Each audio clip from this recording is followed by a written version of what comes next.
Si tuviéramos que hablar de películas que hablan acerca del propio mundo de las películas, tendríamos una larga lista de obras contando la historia de directores y guionistas del cine, el origen del propio cine y su expansión como una empresa, siendo en su mayoría historias que cuentan los inicios de la máquina de sueños, el lugar en donde se crean esas historias o en el lugar donde se empiezan a producir, Hollywood. Pero está en cierta forma claro que en su mayoría identificamos el origen del cine con los Estados Unidos. Centrar el cine solo en Estados Unidos es no darse cuenta de las múltiples voces que existen en el mundo para relatar los inicios de su propio cine. Las más grandes tienen esa posibilidad, pero las chicas quedan en el silencio de la historia y la nostalgia del internet. Podríamos decir que varias historias se han perdido con el paso de los años. Y esto incluye también obras de diferentes temáticas e historias que no necesariamente están pensadas para el cine. Cada pueblo o grupo de personas tienen su propia historia y relatos. Estas historias se transmiten comúnmente de manera oral, pocas escrita y excepcionalmente el cine, siendo este último el paso más desarrollado de contar historias. Es la máquina de retratar historias, y esta, su característica principal, es la que identificó y plasmó el director César Galindo en su película Willacpirca. Hablar de Willacpirca no es un viaje de simbolismos profundos y metareferencias que un experto en cine solo puede entender. Hablar de esta obra es captar su esencia y lo que ella misma te da. Es un viaje de observar y escuchar una historia. Tampoco es de hablar de una cinta compleja, de una historia con múltiples tramas. Parte de una acción concreta de un niño de la sierra peruana, hijo de campesinos, que un día conoce el cine. Esta acción de ir a este cine representa más que nada una acción ordinaria, puesto que es algo que nosotros estamos haciendo en el momento y que estamos acostumbrados a hacerlo comúnmente. O al menos eso era antes de la llegada del streaming. Y no es que venga a decir que la magia del cine ha muerto con el streaming, sino que esa sensación de ver por primera vez una pared que habla, en conjunto con gente que quizá conozcas o no, ha sufrido un cambio drástico. Pero en esa normalidad, es la creatividad de cada uno lo que hace que lo cotidiano vuelva a sorprender.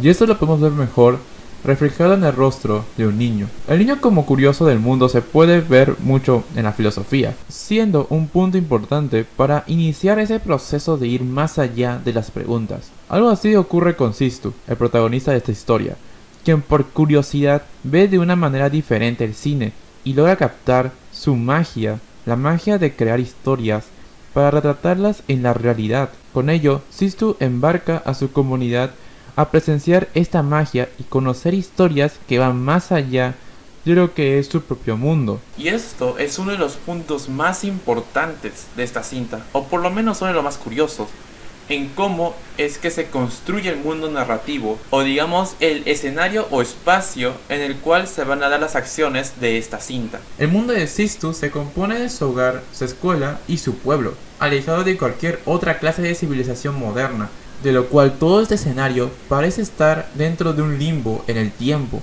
No sé si habré sido el único que sintió el aislamiento en que se encuentra el espacio de esta obra, como si esta obra no estuviera ambientada en el Perú, o por lo menos en el Perú que algunos conocen. El ambiente es abierto, praderas y colinas más allá de lo que los ojos pueden ver, pero cercado por montañas gigantescas. Da una extraña sensación de libertad en un espacio que se siente amplio, pero que sabes que es limitado y cerrado por la grandeza de las montañas. Y no solo es el espacio, sino también es el propio tiempo. Nunca se dice con exactitud en qué año se ambienta la obra. Y bueno, una obra no necesariamente tiene que decir el año en que está ambientada, pero esto de alguna forma está de manera intencional. Por ejemplo, elementos que conectan al pueblo de Sistu con la modernidad o con Lima, como por ejemplo puede ser el periódico que encuentra Sistu al inicio de la obra, su escuela y el propio pueblo, no dan muestras de una modernidad que pase más allá de los años 70 o 80, siendo confuso el año o la década exacta de su ambientación. En mi opinión, esta obra puede darse entre los años 60 y 70, pero como dije antes, esta sensación de no saber en qué tiempo se encuentran puede dar una cierta sensación de que ese espacio está como congelado en el tiempo. Y es que es algo que parte de la misma realidad peruana, de la misma historia y algo que de cierta forma también sigue siendo el contexto actual en el Perú, donde no ha llegado el interés del desarrollismo y la modernidad, que se encuentra presente solo en ese lugar lejano que los personajes temen mencionar, Lima. Y es cuando se menciona esta ciudad en el que parte también otro punto importante de esta cinta, el fantasma de la hermana. Desde el inicio se habla de una hermana que decidió partir a Lima, y este caso no solo se encuentra en la familia de Sistu, sino que también lo observamos en la señora media loca del pueblo,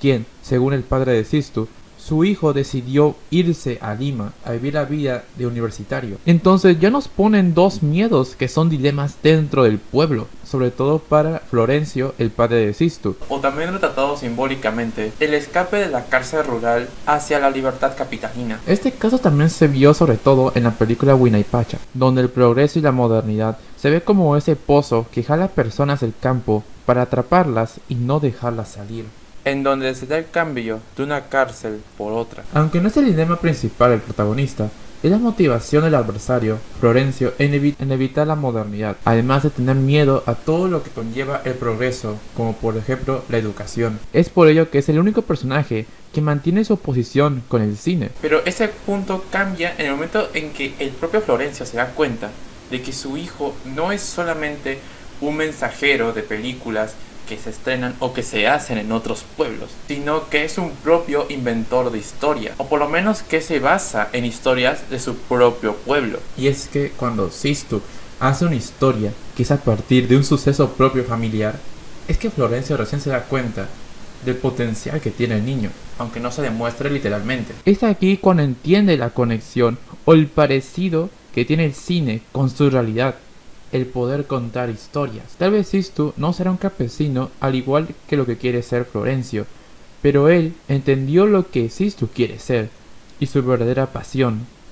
Creo que es el punto que más conmueve dentro del film, entender que a pesar de sentir lejano el mundo del desarrollismo y el progreso, las cosas que pueden traer este mundo no son del todo una hostilidad en contra de la forma de vida de la gente del campo. Florencio es quien decide cambiar, y es quien además apoya a Sistu para que siga contando su historia. Y aunque no aparezca en la escena final, podemos entender que no se arrepintió o decepcionó de su decisión. Entonces solamente nos podemos dar cuenta en el momento del final de la obra, en el cual el propio Sistu crea un final idílico o un final como él quiso que sea, en donde se ve a la hermana reencontrándose con la familia, siendo esto una forma de cumplir el sueño de su familia. Y esto se logró gracias a que el propio Sistu entendió lo que es la magia del cine, hacer los sueños realidad.